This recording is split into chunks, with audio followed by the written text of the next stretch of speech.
আসসালামু আলাইকুম রহমতুল্লাহি ওয়াবারকাতুহ। আপনাদের সকলকে অডিও বুক অফ মোরাল এই চ্যানেলটিতে স্বাগত। আজকের আলোচনার বিষয় প্রোডাক্টিভ মুসলিম এর চতুর্থ অধ্যায় ফিজিক্যাল প্রোডাক্টিভিটি এর বাকি অংশ। সৃজনশীল অলসতা এক ধরনের সুপ্ত অলসতা আছে যেটা বিশেষত প্রোডাক্টিভ মানুষের মাঝে বেশি দেখা যায়। আমি এটাকে সৃজনশীল অলসতা বলি। ক্ষেত্রে প্রোডাক্টিভ মানুষ তাদের দিনের অধিক কঠিন কাজগুলো এড়ানোর জন্য অন্যান্য সৃষ্টিশীল কাজে কর্মে জড়ান। যেমন ধরুন, আপনার হাতে গুরুত্বপূর্ণ কাজ থাকতে পারে, কিন্তু সেটা ফেলে রেখে আপনি মেইলের জবাব, মিটিং সেট, বাসা পরিপাটি, জিমে যাওয়া, কোনো গুরুত্বপূর্ণ রিপোর্ট পড়ার কাজ শুরু করে দিলেন। সৃষ্টিশীল অলসতার মুডে থাকা অবস্থায় আপনার গুরুত্বপূর্ণ কাজটি না করার ব্যাপারে নিজেকে কম দোষী মনে হবে, যেহেতু আপনি অন্যান্য প্রোডাক্টিভ কাজগুলোতে ব্যস্ত আছেন। এ ধরনের ফাঁদে পড়াটা খুব সহজ। তাহলে আপনি কিভাবে সৃষ্টিশীল অলসতাকে মোকাবেলা করবেন?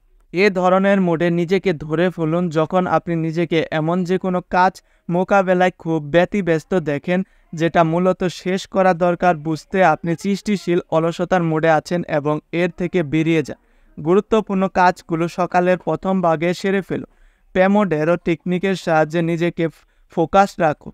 কাজগুলোকে অগ্রাধিকার নির্ধারণ করুন, আবারও শিডিউল করুন এবং অন্যান্য প্রোডাক্টিভ কাজ অন্য সময়ের জন্য নির্ধারণ করুন। একজন জবাবদিহিতামূলক সঙ্গে সাহায্য নিন যদি মনে করেন আপনি সত্যি গুরুত্বপূর্ণ কাজগুলো থেকে বিচ্যুত হয়ে পড়ছেন। আপনার অগ্রাধিকারগুলো সঠিকভাবে নির্ধারণ করুন এবং গুরুত্বপূর্ণ কাজগুলো প্রতিদিন করুন। সৃষ্টিশীল অলসতার শিকার হবেন না ইনশাল্লাহ। এ অধ্যায়ে ফিজিক্যাল ফোকাস এবং ফিজিক্যাল টাইম ম্যানেজমেন্ট আপনাকে সহায়তা করতে অনেক টিপ ও টেকনিক নিয়ে আলোচনা করলাম। আমার মনে হয় পর্যাপ্ত হয়েছে। আশা করব আপনি অধ্যায়টি বরাবর দেখবেন, যাতে কোনো টেকনিকগুলো আপনি ইতিমধ্যে বাস্তবায়ন করছেন এবং কোনগুলোতে এখনও উন্নতি দরকার তা দেখে নিতে পারেন। এই টেকনিক ও টিপস আমার জীবন বদলে দিয়েছে। আমি দোয়া করি এগুলো আপনার জীবনও পরিবর্তন সুবাতাস বইয়ে দিবে। সার সংক্ষেপ: 1. আমাদের দেহ, মন ও সময় আল্লাহর পক্ষ থেকে আমানত হিসাবে দেওয়া হয়েছে। 2. ঘুম, পুষ্টি ও সুস্থতা বজায় রাখা আমাদের দেহের সর্বোচ্চ সৎ ব্যবহার এবং প্রোডাক্টিভ থাকার সুযোগ করে দেয়। 3. প্রতিনিয়ত প্রশিক্ষণ, বিচ্ছিন্নতা এবং জীবনযাপনকে সহজ করার মাধ্যমে আমাদের মনের অভ্যন্তরীণ ফোকাস ম্যানেজ করা সম্ভব। 4. সময় ব্যবস্থাপনা করতে হয় প্রথমে পরিমাপ করে, তারপর পরিকল্পনা প্রস্তুত করে, এরপর সারাদিন কিভাবে আমাদের প্রদত্ত শক্তিমত্তা সর্বোত্তম ব্যবহার করা যায় তার পরিকল্পনা প্রস্তুতের মাধ্যমে। 5. অলসতা অতিক্রম করা যেতে পারে, তবে দৈনন্দিন যুদ্ধে এটাকে পরাস্ত করতে হলে আমাদের দরকার সচেতন প্রচেষ্টা। পঞ্চম অধ্যায় সোশ্যাল প্রোডাক্টিভিটি। একজন মানুষের সত্যিকার মাপকাঠি হলো এমন কারোর সাথে সদ্ব্যবহার করা যে একেবারেই তার কোনো উপকারে আসে না। অজ্ঞাত। সোশ্যাল প্রোডাক্টিভিটি হলো নিজের গণ্ডি অতিক্রম করে আপনার সময়, জ্ঞান, দক্ষতা ও শারীরিক শক্তি ব্যবহার করে সক্রিয়ভাবে অন্যদের সাহায্য করা। এটা হতে পারে পরিবার, ঘরোয়া কাজগুলোতে সাহায্য করা, কোনো সামাজিক কাজে আপনার সময় ও দক্ষতা, স্বেচ্ছাসেবা অথবা এমন কোনো জাতীয় ক্যাম্পেইনে অংশগ্রহণ যেটা আপনি নিজেও বিশ্বাস করেন। এ কথায় সোশ্যাল প্রোডাক্টিভিটি মূলত ভিত্তি হচ্ছে সেবা। মুসলিম হিসাবে আমাদের দায়িত্ব হচ্ছে সোশ্যাল প্রোডাক্টিভিটিতে সামনের সারিতে থাকা। নিজের পরিবার থেকে শুরু করে প্রতিবেশী, স্থানীয় অধিবাসী সব দিকে উম্মার এবং বৃহত্তর পরিসরে মানবতার কল্যাণে এগিয়ে আসা। এটা দেখা খুবই দুঃখজনক। সমাজের বিভিন্ন স্তর খুব কম সংখ্যক মুসলিমই নিজেদের পৃথিবীর মুখোমুখি হওয়ার চ্যালেঞ্জের দায়িত্ব গ্রহণ করে সক্রিয়ভাবে তার সমাধান খুঁজছে।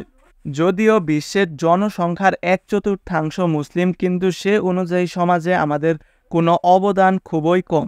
মুসলিম বিশ্বের অ্যাসোসিয়েশনগুলো আজ কোথায়? কোথায় মুসলিম বিশ্বের পরিবর্তনের ইশতেহারা? যদি সত্যি সত্যি বিশ্বাস করি আমরা হলাম শ্রেষ্ঠ জাতি, তাহলে আমাদের কাঁধে নেতৃত্বের দায়ভার নিতে হবে। আর এজন্য আমাদের সোশ্যাল প্রোডাক্টিভিটি সম্পর্কে জানা দরকার। ইসলাম দৈনন্দিন জীবনে আমাদের সাহায্যে এগিয়ে আসতে জোর তাগিদ দেয়। আপনি ইসলামের রীতিনীতি সমূহের দিকে লক্ষ্য করে দেখবেন, এগুলো ব্যক্তিতান্ত্রিক ও ব্যক্তিকেন্দ্রিক প্রচেষ্টা না হয়ে বরং সমাজভিত্তিক ও সামষ্টিক। শাহাদত, আল্লাহর একাত্মবাদ ও মুহাম্মদ সাল্লাল্লাহু আলাইহি ওয়াসাল্লাম এর নবুয়তের সাক্ষ্য দেওয়া, জন্য কমপক্ষে 2 জন লোকের উপস্থিতির কথা বলা হয়েছে। জামাতের সাথে সালাত আদায়ের আদেশ দেওয়া হয়েছে। ধনী লোকদের নিজেদের সম্পদ থেকে জাকাতের অংশ গরিবদের দিতে বলা হয়েছে। রমজানে একসঙ্গে রোজা রাখা মুসলিমদের উচিত তার সমাজের লোকজনদের সাথে রোজা রাখা এবং তার সমাজের লোকজনদের সাথেই রোজা ভাঙা। একই সময়ে একই জায়গায় সারা পৃথিবীর মুসলমানদের একসঙ্গে হজ পালিত হয়। নবীজি যখন প্রথমবার মদিনায় পৌঁছান, মানুষদের বলা হয় তার প্রথম কথাগুলোর মধ্যে একটি ছিল, তোমরা ক্ষুধার্তদের খাবার খাওয়াও, সালামের প্রসার করো, আত্মীয়দের সম্পর্ক বজায় রাখো এবং অন্যরা যখন ঘুমিয়ে থাকে তখন সালাত পড়ো। এগুলোর মাধ্যমে তুমি শান্তিময় জান্নাতে প্রবেশ করতে পারবে। বুখারী। খেয়াল করুন, এর 3টি পয়েন্টই ছিল সামাজিক কাজ সম্পর্কে, শুধু শেষেরটি ব্যক্তিগত ইবাদত প্রসঙ্গে। আল্লাহর নবীজির উম্মাহকে 3টি বৈশিষ্ট্যের ভিত্তিতে শ্রেষ্ঠ জাতি হিসাবে অভিহিত করেছেন। তার 2টি হচ্ছে অন্যদের সাহায্যে এগিয়ে আসা। আল্লাহ কুরআনে বলেন, তোমরাই শ্রেষ্ঠ উম্মাহ, যাদের বের করা হয়েছে মানবজাতির জন্য। তোমরা সৎকর্মের নির্দেশ দেবে, অসৎ কাজে নিষেধ করবে এবং আল্লাহর উপর ঈমান আনবে। আর তাহলে কিতাবগণ যদি ঈমান আনত তবে তা ছিল তাদের জন্য ভালো। তাদের মধ্যে কিছু সংখ্যক মুমিন আছে, কিন্তু তাদের অধিকাংশই ফাসিক। সূরা আলে ইমরান 110 নম্বর আয়াত। সৎ কাজের আদেশ এবং অসৎ কাজের নিষেধ দুটোই সামাজিক কার্যকর্ম। আমাদের নির্দেশ করা হয়েছে মুসলিম ভাইদের হাত ধরে তাদের মন্দ কাজ থেকে ফেরাতে এবং ভালো কাজের দিশা দিতে। এর মানে নিছক দাওয়াত দেওয়া, আল্লাহর পথে আহ্বান করা এবং হালাল হারামের বিধান বলা নয়, বরং সমাজের কল্যাণের দিকে এগিয়ে নিতে সামাজিক কার্যক্রমে শরিক হওয়া, যেমন বিদ্যালয় ও হাসপাতাল প্রতিষ্ঠা করা, অন্যায়, অবিচার এবং পরিবেশের বিপর্যয়ের বিরুদ্ধে প্রচারণামূলক মাধ্যমে মন্দকে প্রতিহত করা ইত্যাদি। আনাস রাদিয়াল্লাহু তাআলা আনহু থেকে বর্ণিত, তিনি বলেন, রাসূলুল্লাহ সাল্লাল্লাহু আলাইহি ওয়াসাল্লাম বলেছেন, তোমার ভাইকে সাহায্য করো, যে জালিম হোক বা অথবা মজলুম। তিনি আনাস বললেন, হে আল্লাহর রাসূল সাল্লাল্লাহু আলাইহি ওয়াসাল্লাম, মজলুমকে সাহায্য করব তা তো বুঝলাম, কিন্তু জালিমকে কি করে সাহায্য করব? রাসূল সাল্লাল্লাহু আলাইহি ওয়াসাল্লাম বললেন, তুমি তার হাত ধরে তাকে বিরত রাখবে, অর্থাৎ তাকে জুলুম করতে দেবে না। বর্তমান পরিস্থিতিতে এই ভূমিকা না রাখার মানে আমরা নিজেদের এবং সমাজকে ক্ষতিগ্রস্ত করার ঝুঁকি নিচ্ছি। নুমান ইবনে বশির রাদিয়াল্লাহু তাআলা আনহু থেকে বর্ণিত, নবী করিম সাল্লাল্লাহু আলাইহি ওয়াসাল্লাম বলেছেন, আল্লাহর নির্ধারিত সীমার অবস্থানকারী, সৎ কাজে আদেশ ও অসৎ কাজে বাধাদানকারী এবং ওই সীমা লঙ্ঘনকারী উক্ত কাজে তোষামতকারীর উপর হলো এ সম্প্রদায়ের মতো, যারা একটি দ্বিতল বিশিষ্ট জাহাজের লটারি করে কিছু লোক উপরতলায় এবং কিছু লোক নিচতলায় অবস্থান করে। নিচের তলা সাধারণত পানির ভেতরে ডুবে থাকে, তাই পানির প্রয়োজন হলে নিচের তলার লোকদের উপরতলায় যেতে হয় এবং সেখানে হতে সমুদ্র বা নদীর পানি তুলে আনতে হয়। সুতরাং পানির প্রয়োজনে নিচের তলার লোকেরা উপরতলায় যেতে লাগল। উপরতলার লোকদের উপর পানি পড়লে তারা তাদের উপরে আসা অপছন্দ করল। তারা বলে দিল, তোমরা নিচে থেকে আমাদের কষ্ট দিতে এসো না। নিচের তলার লোকেরা বলল, আমরা যদি আমাদের ভাগের নিচের তলায় কোনো স্থানে ছিদ্র করে দেই তাহলে দিব্যি আমরা পানি ব্যবহার করতে পারব, আর উপরতলার লোকদের কষ্টও দেব না। এই পরিকল্পনার পর তারা যখন ছিদ্র করতে শুরু করলো, তখন যদি উপরতলার লোকরা তাদের নিজ ইচ্ছার উপর ছেড়ে দেয় এবং সে কাজে বাধা না দেয়, তাহলে সকলেই পানিতে ডুবে ধ্বংস হয়ে যাবে। উপরতলার লোকেরা সে অন্যায় না করলেও রেহাই পেয়ে যাবে না। পক্ষান্তরে উপরতলার লোকেরা যদি তাদের হাত ধরে জাহাজে ছিদ্র করতে বাধা দেয়, তাহলে তারা নিজেরাও বেঁচে যাবে এবং সকলকেই বাঁচিয়ে নেবে। সহিহ বুখারী 2493। মুসলিম বিশ্বে চমৎকার কিছু সামাজিক প্রকল্প থাকলে বলতে হয় সোশ্যাল প্রোডাক্টিভিটি মুসলিম সমাজের একটি হারানো ঐতিহ্য। দুর্ভাগ্যবশত যারা মনে করেন তাদের সময় বা ইচ্ছাশক্তির অভাব রয়েছে, তাদের কেবল নিজেদের ক্যারিয়ার, পরিবার কিংবা নিকটস্থ সামাজিক বৃত্তের প্রতি মনোযোগী হতে চান, তাদের বলবো, কমফোর্ট জোন থেকে বেরিয়ে আসার এবং সোশ্যালি প্রোডাক্টিভ হওয়ার কখনোই সময়। আপনার এখনই এগিয়ে আসতে হবে। 1. Social energy. ভাবতে পারেন সোশ্যালি প্রোডাক্টিভ হয়ে আপনি কেবল আমাদেরই উপকার করছেন এবং তাদের সার্ভিস দিয়ে যাচ্ছেন, কিন্তু মূল বিষয় হলো সোশ্যালি প্রোডাক্টিভ হওয়াতে আপনার নিজেরও আরও বেশি প্রয়োজনীয় সোশ্যাল এনার্জি অর্জিত হচ্ছে। সোশ্যাল এনার্জি কী? আপনি যখন একটি উদ্দীপকদায়ক পরিবেশে অন্যান্য মানুষের সাথে সময় ব্যয় করেন, তখন সোশ্যাল এনার্জি আসে। আপনি শেষ কবে একটি প্রকল্পে অন্যদের সাথে অংশগ্রহণ করেছিলেন সে সম্পর্কে চিন্তা করুন। কাজটি কতটা উত্তেজনার বা বিরক্তির ছিল সেটা বিষয় না, দলগতভাবে কাজ করতে গিয়ে যে শক্তিটি অনুভব করেছিলেন সেটি বরং আপনাকে অনেক দিন গতিশীল রেখেছিল। শুরুর দিকে যখন একা একা কাজ করতাম সেটা সময় থেকে আমি সোশ্যাল এনার্জি গুরুত্ব দিতে আরম্ভ করি। যখন আমি সম্পূর্ণ অন্তর্মুখী আচরণ করতাম এবং নিজের সব কিছু করতে গিয়ে ক্লান্তি বোধ করতাম, তখন বুঝতে পেরেছিলাম আমার প্রোডাক্টিভিটি হ্রাস পাবে। এই অবস্থা থেকে বেরিয়ে আসার জন্য কোনো বন্ধুকে ফোন করা, নতুন কোনো সম্ভাবনাময় ক্লায়েন্টের পরিদর্শন করতে যাওয়া অথবা আমার টিমের অন্য অনলাইন মিটিং করা এ জাতীয় কাজগুলোতে অংশগ্রহণ করতাম। এভাবে আমি নতুন করে কাজে ঝাঁপিয়ে পড়ার উত্তেজনা ও প্রাণশক্তি ফিরে পেতাম। আমি প্রকৃতগতভাবেই অন্তর্মুখী স্বভাবে, তবে দৃঢ়ভাবে বিশ্বাস করি অন্তর্মুখী ও বহির্মুখী উভয়ের জন্য সোশ্যাল এনার্জির প্রয়োজন। তবে সর্বসম্মতিক্রমে অন্তর্মুখীরা কম প্রয়োজন বোধ করে। আরও অনেক প্রোডাক্টিভ ও সোশ্যাল এনার্জি লাভের জন্য একটি আলসে অন্তর্মুখী লোকের জন্য বেশি গুরুত্বপূর্ণ, কারণ তারা নিজেদের এ জাতীয় শক্তির প্রয়োজন কম সংবেদনশীল হতে পারে। সোশ্যাল এনার্জি আপনাকে সঙ্গী সাথীদের সাথে আপনার চিন্তা ভাবনা, কাজ ও চ্যালেঞ্জগুলো নিয়ে আলোচনা করতে একটি উদ্দীপক পরিবেশ সৃষ্টির মাধ্যমে প্রোডাক্টিভিটির মাত্রা বাড়িয়ে দেয়। কিন্তু সোশ্যাল এনার্জি নিয়ন্ত্রণে আপনি সচেতন না হলে উদ্দীপনাদায়ক পরিবেশ থেকে সরে গিয়ে এমন সব লোকদের পরিবেশে পৌঁছে যাবেন যারা আপনাকে প্রোডাক্টিভ প্রজেক্ট থেকে দূরে রাখবে। কিভাবে উপযুক্ত সোশ্যাল এনার্জি লাভ করা যায়? আপনার মনে হতে পারে অধিক সোশ্যাল এনার্জি লাভের উপায় হচ্ছে বেশি বেশি সোশ্যালাইজিং। ধারণা এটি নির্দিষ্ট সীমা পর্যন্ত সত্য, তবে আপনার জীবন উপযোগী সোশ্যাল স্ট্রাকচার গড়ে তুলতে হবে যাতে নেগেটিভ এনার্জির পরিবর্তে সবসময় পজিটিভ এনার্জি লাভ করতে পারে। এটি কিভাবে করবেন তার উপায়সমূহ। সোশ্যাল এনার্জির প্রয়োজন উপলব্ধি করুন। প্রথম পদক্ষেপ বুঝতে হবে আপনার লোকদের সাথে বেশি সময় ব্যয় করা প্রয়োজন এবং উদাসীন ও শক্তির ঘাটতি আপনার জীবনে সামাজিক উদ্দীপকের অভাবের কারণে। কাদের সাথে সংযুক্ত হতে চান তা নির্ধারণ করুন। 4 শ্রেণীর মানুষের থেকে সোশ্যাল এনার্জি গ্রহণ করতে পারি। ক পরিবার, খ বন্ধুবান্ধব, গ প্রফেশনাল কলিগ অথবা টিম মেম্বার এবং ঘ গুরু উপদেষ্টা পরামর্শ।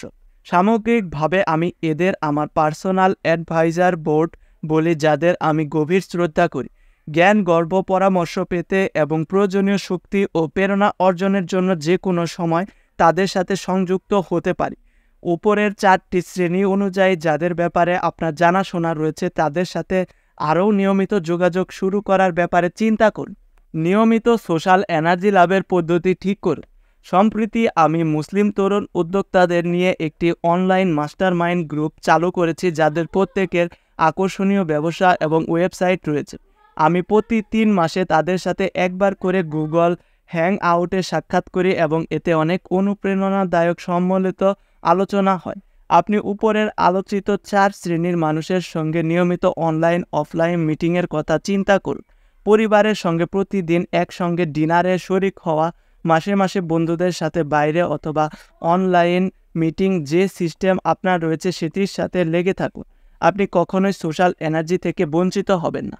মনে রাখবেন, অবদান করে সোশ্যাল এনার্জি অর্জিত হয় না। একটি প্রাণবন্ত জীবনের জন্য সোশ্যাল এনার্জি লাভের সিস্টেম ডেভেলপমেন্ট না করা গেলে বিষণ্ণতা আপনার পিছু ছাড়বে না।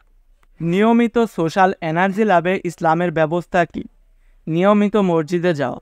আপনি যদি দিনে 5 ওয়াক্ত সালাত মসজিদে বা সালাতের রুমে আদায় করেন, তাহলে দিনের কমপক্ষে 5 বার আপনার মুসলিম ভাইদের থেকে সোশ্যাল এনার্জি লাভ করবেন। আপনি এমন লোককেও পাবেন সালাতের আগে বা পরে যাদের আলোচনা আপনাকে নতুন নতুন ভাবনার খোরাক যোগাবে এবং আপনার শক্তিকে পুনর্জীবিত করবে। মসজিদের সাথে সংযোগ আপনার বিপুল সোশ্যাল এনার্জির উৎস। আমার মনে পড়ে যখন প্রথম যুক্তরাজ্যে উচ্চশিক্ষা অর্জনের জন্য পাড়ি জমিয়েছিলাম, আমার একজন প্রবীণ পরামর্শদাতা আমাকে নিচের উপদেশটি দিয়েছিল: বাবা, একটি মসজিদ খুঁজে বের করো, খুঁজে পেলে এর সাথে লেগে থাকো, ভালো থাকবে তুমি, না হলে বিপদে যেতে পারো। আমি কথাটি খুব গুরুত্বের সঙ্গে নিয়েছিলাম এবং বিশ্ববিদ্যালয়ের কাছাকাছি সালাতের ঘর পেয়ে আনন্দিত ও বিস্মিত হয়েছিলাম। বিশ্ববিদ্যালয়ে এবং পরবর্তী সময়ে সেই সালাতের কক্ষের সঙ্গে জড়িত থাকার এবং সেখানে পরিচয় হওয়ার লোকদের গভীর প্রভাব আমার জীবনে ছিল। প্রতিবেশীদের প্রতি সদয় হতে অনুপ্রেরণা। নবীজি সাল্লাল্লাহু আলাইহি ওয়াসাল্লাম আমাদের কেবল প্রতিবেশীদের ক্ষতি করা থেকে বিরত থাকতে বলেননি, বরং তিনি তাদের প্রতি সদয় হওয়ার উপর বের করতে উৎসাহিত করেছিলেন।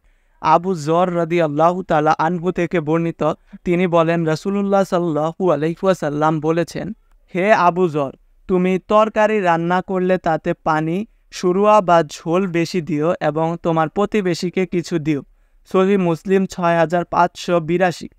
প্রতিবেশী কে, তার বিশ্বাস কি, এসব না দেখে নির্বিশেষে এই আচরণে উৎসাহ দেওয়া হয়েছে। আব্দুল্লাহ ইবনে আমর রাদিয়াল্লাহু তাআলা আনহু থেকে বর্ণিত, তিনি একটি বকরি জবাই করলেন। তিনি বললেন, তোমরা কি আমার প্রতিবেশী ইহুদিকে উপঢৌকন দিয়েছ? কেননা আমি রাসূলুল্লাহ সাল্লাল্লাহু আলাইহি ওয়াসাল্লামকে বলতে শুনেছি, জিবরাইল আলাইহি ওয়াসাল্লাম অবিরত আমাকে প্রতিবেশীর হক সম্বন্ধে গুরুত্ব দিচ্ছিলেন। এমনকি আমার ধারণা ছিল তিনি হয়তো প্রতিবেশীকে উত্তরাধিকার বানিয়ে দেবেন। আবু দাউদ 5152। আমন্ত্রণ গ্রহণ, অসুস্থ ব্যক্তিকে দেখতে যাওয়া এবং জানাজায় যেতে উৎসাহ। ইসলাম সামাজিক অনুষ্ঠানগুলোতে অংশগ্রহণ আমাদের উৎসাহিত করে। যেমন আবু হুরায়রা রাদিয়াল্লাহু তাআলা আনহু থেকে বর্ণিত, রাসূলুল্লাহ সাল্লাল্লাহু আলাইহি ওয়াসাল্লাম বলেছেন, মুসলমানদের প্রতি মুসলমানদের হক 6টি। জিজ্ঞাসা করা হলো, সেগুলো কি? হে আল্লাহর রাসূল, তিনি বললেন, 1. কারোর সাথে তোমার দেখা হলে তাকে সালাম করবে। 2. তোমাকে দাওয়াত করলে তা তুমি গ্রহণ করবে। 3. সে তোমার নিকট ভালো উপদেশ চাইলে তুমি তাকে ভালো উপদেশ দেবে। 4. সে হাঁচি দিয়ে আলহামদুলিল্লাহ বললে তার জন্য তুমি ইয়ারহামুকুল্লাহ বলে রহমতের দোয়া করবে। 5. সে পীড়িত হলে তার সেবা শুশ্রূষা করবে। এবং 6. সে মৃত্যুবরণ করলে তার জানাজার সাথে যাবে। সহিহ মুসলিম 5544।